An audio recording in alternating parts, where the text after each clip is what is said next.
Meanwhile, when Americans think of violent political activists, they think of Antifa and Black Lives Matter in many cases. But according to experts, there's a new movement. The movement's emerging involving radical transgender activists. They're reportedly growing increasingly violent and extreme. Some are using the term, drumroll please, Trantifa, to describe the phenomenon. Journalist Andy No joins us now. Andy, you're the first one to tell us about Antifa, to go inside some of the unrest and prove they exist. They're not just an idea, like the FBI director said. What about this group? Well, it's the same movement, really. It's just their current manifestation.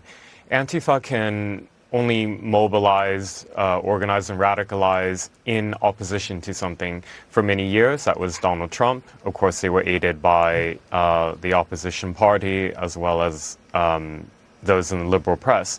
Now they're going after parents and what they call cis women, cis girls, and by that I mean biological, real women and girls. And the violent movement really, in what I've seen, is that it allows for particularly violent misogynistic men to take out their hatred against women under the guise of trans activism or trans rights.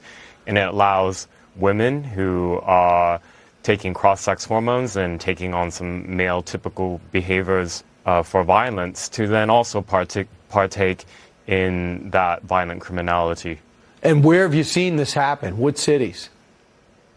Well, it's happened in Portland, in Seattle, in Los Angeles, in New York, and various places where women's rights activists have tried to campaign for the sex-based protections and rights that women are entitled to.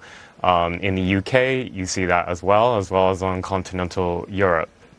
Do you see backlash real quick, Andy? Do you see at one point the average American is going to say this is absolutely ridiculous and this violence should not stand?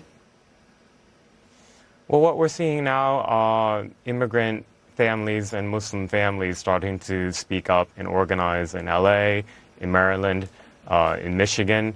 And so, I mean, you know, the violence may end up shooting Antifa in the foot. Good analogy. Andy, No, thanks so much. All right, we'll stay in touch with you as this develops.